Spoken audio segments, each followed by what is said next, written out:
ভাই, ভিডিওটা যদি ভালো লাগে তাহলে লাইক দিবেন। লাইক শেয়ার দিতে ভুলবেন না।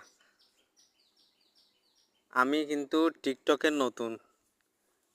যারা আমার ভিডিওটা দেখছেন তারা আমাকে যদি কোনো ভুল হয় তাহলে আমাকে শিখাই দিবেন। বুঝতে পারছেন?